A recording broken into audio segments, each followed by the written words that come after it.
ದಶರಥ ಮಹಾರಾಜರ ಕಾಲದಲ್ಲಿ ಅಯೋಧ್ಯೆಯಲ್ಲಿ ಅಮಾತ್ಯರ ಗುಣ ನೀತಿಗಳು ಹೇಗಿದ್ವು ಅನ್ನೋದನ್ನು ನೋಡೋಣ. ಮಹಾತ್ಮನಾದಂತಹ ಇಕ್ಷ್ವಾಕು ವಂಶ ಸಂಭೂತನಾದ ದಶರಥನಿಗೆ ಮಂತ್ರಾಲೋಚನೆಯಲ್ಲಿ ಸಮರ್ಥರಾದ, ಕಾರ್ಯ ವಿಚಾರಪರರಾದ ಮತ್ತು ಪರರ ಮನಸ್ಸಿನಲ್ಲಿ ಇರುವುದನ್ನು ಮುಖಭಾವದಿಂದಲೇ ತಿಳಿಯುವಂತಹ ಸಾಮರ್ಥ್ಯವುಳ್ಳ ಮಂತ್ರಿಗಳು ಇದ್ದರು. ಆ ಮಂತ್ರಿಗಳು ಮಹಾ ತಜ್ಞರಾಗಿದ್ದುದು ಮಾತ್ರವಲ್ಲದೆ ರಾಜನ ಹಿತರಕ್ಷಣೆಯಲ್ಲಿಯೇ ನಿತ್ಯವೂ ನಿರತರಾಗಿದ್ದರು. ದಶರಥನಿಗೆ 8 ಮಂದಿ ಯಶಸ್ವಿಗಳಾದ ಮಂತ್ರಿಗಳಿದ್ದರು. ಅವರು ಸರ್ವದಾ ಶುದ್ಧರಾಗಿರುತ್ತಿದ್ದರು. ರಾಜದ್ರೋಹ, ಪ್ರಜಾದ್ರೋಹ, ಸ್ವಾರ್ಥ ಎಂಬುವು ಅವರ ಮನಸ್ಸಿನಲ್ಲಿಯೂ ಸುಳಿಯುತ್ತಿರಲಿಲ್ಲ. ಸರ್ವದಾ ರಾಜಕಾರ್ಯ ತತ್ಪರರಾಗಿದ್ದರು.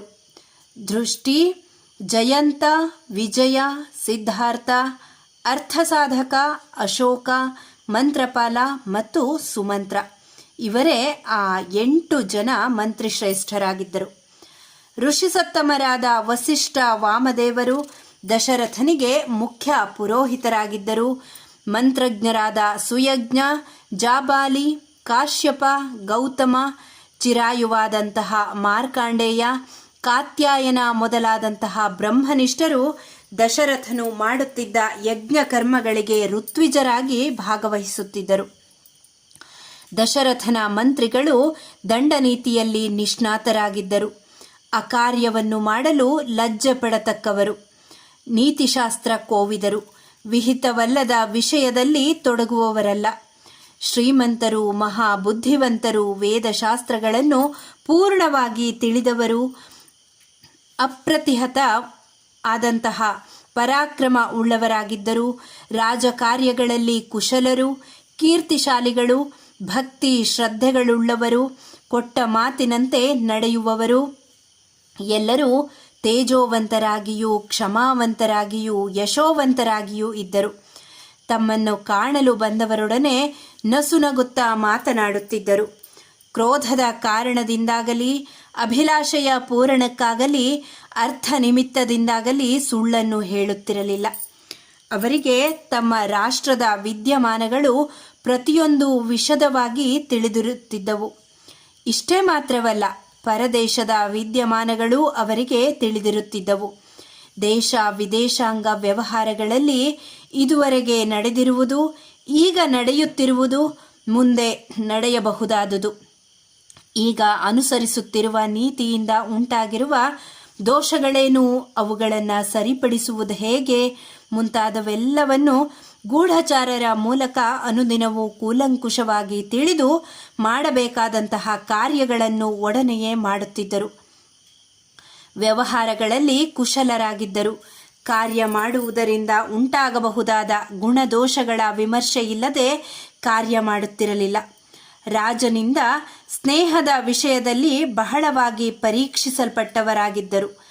ಯಾವ ಕಾಲದಲ್ಲಿಯಾದರೂ ತಮ್ಮ ಮಗನೇ ಅಪರಾಧ ಮಾಡಿರುವನೆಂದು ತಿಳಿದು ಬಂದಲ್ಲಿ ಒಡನೆಯೇ ಅವನನ್ನು ತಮ್ಮ ಪುತ್ರ ಎಂಬುದನ್ನು ಕೂಡ ಲೆಕ್ಕಿಸದೆ ಶಿಕ್ಷಿಸುತ್ತಿದ್ದರು.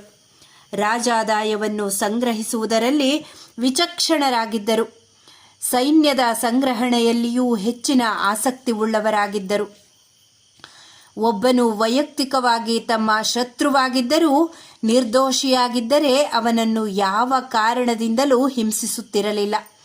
ಅವರೆಲ್ಲರೂ ಶತ್ರು ನಿವಾರಣೆಯಲ್ಲಿ ಸಾಮರ್ಥ್ಯವುಳ್ಳವರು, ಶತ್ರುಗಳನ್ನು ಜಯಿಸುವುದರಲ್ಲಿ ಹೆಚ್ಚಿನ ಆಸಕ್ತಿ ಉಳ್ಳವರು, ನೀತಿಶಾಸ್ತ್ರವನ್ನು ಅಕ್ಷರಶಃ ಪರಿಪಾಲಿಸತಕ್ಕವರು, ದೇಶವಾಸಿಗಳಾದಂತಹ ಶಿಷ್ಟ ಪ್ರಜೆಗಳ ರಕ್ಷಕರು ಮತ್ತು ದುಷ್ಟ ಶಿಕ್ಷಕರೂ ಆಗಿದ್ದರು. ಕರಗ್ರಹಣದಲ್ಲಾಗಲಿ, ರಾಜಾದಾಯ ಸಂಗ್ರಹಣೆಯಲ್ಲಾಗಲಿ ಬ್ರಾಹ್ಮಣರನ್ನು ಮತ್ತು ಕ್ಷತ್ರಿಯರನ್ನು ಹಿಂಸೆ ಮಾಡುತ್ತಿರಲಿಲ್ಲ. ಪ್ರಜೆಗಳನ್ನು ಹಿಂಸಿಸದೆ ಅವರೇ ಸಂತೋಷದಿಂದ ಕೊಡುವ ರಾಜಾದಾಯದಿಂದ ಬೊಕ್ಕಸವನ್ನು ತುಂಬುತ್ತಿದ್ದರು. ಅಪರಾಧಿಗಳ ವಿಷಯದಲ್ಲಿಯೂ ಅವರು ಮಾಡಿದ ಅಪರಾಧವು ಸಣ್ಣದಾಗಿದ್ದರೆ ಅಲ್ಪ ಶಿಕ್ಷೆಯನ್ನು, ದೊಡ್ಡದಾಗಿದ್ದರೆ ಉಗ್ರ ಶಿಕ್ಷೆಯನ್ನು ನೀತಿಶಾಸ್ತ್ರಾನುಗುಣವಾಗಿ ನೀಡುತ್ತಿದ್ದರು. ಆದವನಿಗೆ ಶಿಕ್ಷೆಯನ್ನು ಅನುಭವಿಸುವಂತಹ ಸಾಮರ್ಥ್ಯ ಇದೆಯೇ? ಒಂದು ವೇಳೆ ಅಪರಾಧಿಯು ದುರ್ಬಲನಾಗಿದ್ದರೆ ಯಾವ ವಿಧವಾದಂತಹ ಶಿಕ್ಷೆಯನ್ನು ಕೊಡಬೇಕು ಎಂಬ ಪೂರ್ವ ವಿವೇಚನೆಯಿಂದ ಶಿಕ್ಷೆಯನ್ನು ವಿಧಿಸುತ್ತಿದ್ದರು. ತ್ರಿಕರಣ ಶುದ್ಧಿಯುಳ್ಳ ಧರ್ಮೈಕ ವಿಚಾರಪರರಾದ ದಶರಥನ ಅಮಾತ್ಯರು ಮೇಲೆ ಹೇಳಿದ ವಿಧಾನದಲ್ಲಿ ರಾಜ್ಯ ಪರಿಪಾಲನೆಯನ್ನು ಮಾಡುತ್ತಿದ್ದಾಗ ಅಯೋಧ್ಯ ಪಟ್ಟಣದಲ್ಲಿಯೇ ಆಗಲಿ ಕೋಸಲ ರಾಜ್ಯದಲ್ಲಿಯೇ ಆಗಲಿ ಅಸತ್ಯವಾದಿಯೂ ದುಷ್ಟನೂ ಪರರ ಪತ್ನಿಯರನ್ನು ಮೋಹಿಸುವವನೂ ಇರಲಿಲ್ಲ. ಕೋಸಲ ರಾಜ್ಯವೂ ರಾಜಧಾನಿಯಾದಂತಹ ಅಯೋಧ್ಯ ಪಟ್ಟಣವು ಸುಖ ಶಾಂತಿಗಳಿಂದ ತುಂಬಿ ಪ್ರಶಾಂತವಾಗಿದ್ದವು. ದಶರಥನ ಅಮಾತ್ಯರು ಶುಭ್ರವಾದ ವೇಷಭೂಷಣಗಳನ್ನು ಉಳ್ಳವರಾಗಿಯೂ ಜಾಗರೂಕರಾಗಿಯೂ ಇರುತ್ತಿದ್ದರು. ನಯ ನೀತಿಗಳ ವಿಷಯದಲ್ಲಿ ಹೆಚ್ಚಿನ ಅವಧಾನವುಳ್ಳವರಾಗಿಯೂ ಇದ್ದರು. ಆಚಾರ್ಯರ ಗುಣಗ್ರಹಣೆ ಮಾಡಿ ಅದರಂತೆ ನಡೆಯುತ್ತಿದ್ದರು. ನಡೆದು ಹೋದ ವಿಷಯಗಳಲ್ಲಿ ಅವರಿಗಿದ್ದ ಸ್ಮರಣಶಕ್ತಿ, ಮುಂದೆ ನಡೆಯಬಹುದಾದಂತಹ ವಿಷಯದಲ್ಲಿ ಇದ್ದ ಊಹಾಶಕ್ತಿ, ಇವುಗಳಿಂದ ದಶರಥನ ಮಂತ್ರಿ ಪ್ರಮುಖರು ವಿದೇಶಗಳಲ್ಲಿಯೂ ವಿಖ್ಯಾತರಾಗಿದ್ದರು. ಎಲ್ಲ ವಿಷಯಗಳಲ್ಲಿಯೂ ಚತುರರಾಗಿದ್ದರು. ಯಾವ ವಿಷಯದಲ್ಲಿಯೂ ಅವರಲ್ಲಿ ನ್ಯೂನತೆ ಇರಲಿಲ್ಲ. ಯಾವ ಸಮಯದಲ್ಲಿ ಯಾವ ರಾಜನೊಡನೆ ಯುದ್ಧ ಮಾಡಬೇಕು ಎಂಬ ರಾಜನೀತಿಯ ಮಹಾತತ್ವವನ್ನು ತಿಳಿದವರಾಗಿದ್ದರು. ಅವರು ಸ್ವಾಭಾವಿಕವಾಗಿಯೇ ಐಶ್ವರ್ಯವಂತರಾಗಿದ್ದರು. ರಾಜಕಾರ್ಯದ ರಹಸ್ಯವನ್ನು ಅತಿ ಗೋಪ್ಯವಾಗಿಡಲು ಸಮರ್ಥರಾಗಿದ್ದರು. ಸೂಕ್ಷ್ಮ ಅರ್ಥ ವಿಷಯ ವಿಚಾರಗಳಲ್ಲಿ ಮತ್ತು ನಿರ್ಧಾರಗಳಲ್ಲಿ ಹೆಚ್ಚಿನ ಪ್ರತಿಭಾವಂತರಾಗಿದ್ದರು. ನೀತಿಶಾಸ್ತ್ರ ಪ್ರವೀಣರಾಗಿದ್ದರು. ಪ್ರಾವೀಣ್ಯವಿದ್ದುದು ಮಾತ್ರವಲ್ಲದೆ ನೀತಿಶಾಸ್ತ್ರಾನುಸಾರವಾದ ಆಚರಣೆ ಉಳ್ಳವರಾಗಿದ್ದರು. ಯಾವಾಗಲೂ ಪ್ರಿಯೋಕ್ತಿಗಳನ್ನೇ ಹೇಳುತ್ತಿದ್ದರು. ಅಂತಹ ಸಕಲ ಗುಣಸಂಪನ್ನರಾದ ಅಮಾತ್ಯ ಶ್ರೇಷ್ಠರಿಂದ ಕೂಡಿದವನಾಗಿ ದಶರಥ ರಾಜನು ವ್ಯಸನರಹಿತನಾಗಿ ರಾಜ್ಯವನ್ನು ಆಳ್ವಿಕೆ ನಡೆಸ್ತಾ ಇದ್ದ. ರಾಜನಿಷ್ಠರಾದ ಗೂಢಚಾರರಿಂದ ಸ್ವರಾಷ್ಟ್ರ ಪರರಾಷ್ಟ್ರಗಳಲ್ಲಿ ನಡೆಯುತ್ತಿದ್ದಂತಹ ದೈನಂದಿನ ವಿಷಯಗಳನ್ನು ತಿಳಿದುಕೊಳ್ಳುತ್ತಿದ್ದ. ದಶರಥನು ಧರ್ಮ ಮೂಲವಾಗಿ ರಾಜ್ಯವಾಳುತ್ತಾ ಪ್ರಜೆಗಳನ್ನು ಆನಂದಪಡಿಸುತ್ತಿದ್ದ. ತನ್ನ ಮಕ್ಕಳನ್ನು ಪಾಲಿಸಿ ಲಾಲಿಸುವಂತೆ ಪ್ರಜೆಗಳಿಗೆ ಅನಿಷ್ಟವಾಗುವುದನ್ನು ದೂರ ಮಾಡಿ ಇಷ್ಟವಾಗುವುದನ್ನು ಒದಗಿಸಿಕೊಟ್ಟು ಅವರನ್ನು ಪಾಲನೆ ಮಾಡಿಸುತ್ತಿದ್ದ. ಆಶ್ರಿತ ವತ್ಸಲನಾಗಿ ಇದ್ದರೂ ಕೂಡ ಅಧರ್ಮಕ್ಕೆ ಅವನಲ್ಲಿ ಆಶ್ರಯವೂ ಇರಲಿಲ್ಲ. ಅದನ್ನು ಪೂರ್ಣವಾಗಿ ಪರಿವರ್ಜಿಸಿದ್ದನು. ಸರ್ವಲೋಕಗಳಲ್ಲಿಯೂ ದಾನಶೀಲನೆಂದೂ ಸತ್ಯ ಪ್ರತಿಜ್ಞನೆಂದೂ ಪ್ರಸಿದ್ಧನಾಗಿದ್ದನು ದಶರಥ. ದಶರಥನಿಗೆ ಸಮಾನ ಬಲವಿರುವ ಅಥವಾ ಅವನನ್ನು ಅತಿಶಯಿಸಿರುವಂತಹ ಶತ್ರುವು ಯಾರೂ ಇರಲಿಲ್ಲ. ಮಿತ್ರ ಸಂಪತ್ತಿ ಉಳ್ಳವನಾಗಿದ್ದನು. ಅವನ ಪ್ರತಾಪದಿಂದ ಮುಳ್ಳುಗಿಡಗಳಂತಿದ್ದಂತಹ ಶತ್ರುಗಳು ಪೂರ್ಣವಾಗಿ ನಾಶ ಹೊಂದುತ್ತಿದ್ದರು.